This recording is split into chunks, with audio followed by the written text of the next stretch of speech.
They came with horses. They came with nightsticks. And I was standing and people were running because they were beating them. I did not run, so he hit me at the base of my neck. And I became unconscious. Photos of a woman tear-gassed and beaten unconscious by Alabama state troopers are among the most iconic images of the civil rights movement. The woman was Amelia Boynton Robinson, a leader of the campaign for black voting rights in Selma, Alabama, and the first black woman to seek a seat in the US Congress from that state. She had helped organize a demonstration on March 7, 1965, to protest the killing of a young African-American church deacon named Jimmy Lee Jackson by an Alabama state trooper, and to continue the fight for voting rights. The Selma establishment was known to be among the most egregious in barring blacks from the polls. But what started as a peaceful protest ended with unspeakable violence. The veteran activist clearly recalls the events of that day, and she recently recounted them to middle school students in Los Angeles.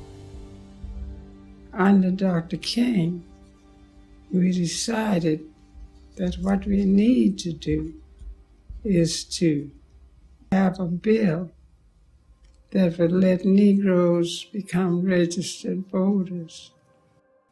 We were going to march from Selma, Alabama, which is on the river bridge, to Montgomery. I was near the front at the beginning. They came with horses. They came with nightsticks.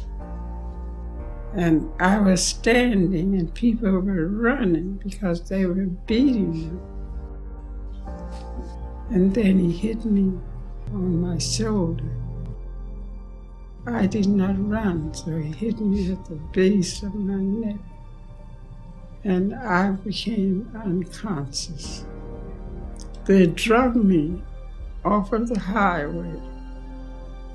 And there I lay, I don't know how long. But somebody said to one of the state troopers, "She's dead." So they reported it to Jim Clark, who's the sheriff. And he said, "If she's dead, let her alone and let the buses eat." Images of the atrocities that day sparked shock and outrage across the globe. When Boynton Robinson became aware of the magnitude of the malfeasance that occurred on Bloody Sunday, it intensified her resolve. So it made my determination to do better and go farther. Boynton Robinson was present at the White House when President Lyndon B. Johnson signed the Voting Rights Act into law in August 1965. The episode became known as Bloody Sunday. It sparked worldwide outrage and helped garner support for the passage of the Voting Rights Act of 1965. As the 50th anniversary of the event approaches on March 7th, Boynton Robinson is not bitter. Instead, she remains resolute in her belief that although she almost died fighting for freedom, the struggle was worthwhile. After Bloody Sunday, people began to wake up, and those who have arisen because of our Bloody Sunday, they have excelled. Despite her age, Boynton Robinson's activism is far from done. The matriarch of the civil rights movement believes there is still a long way to go. She appealed to today's generation to embrace the lessons of the struggle and not take their vote for granted.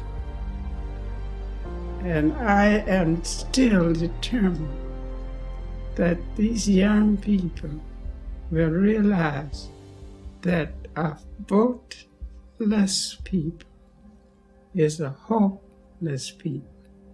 If we don't register and don't fight for your rights, then we are hopeless, whether it's an individual or a group of people.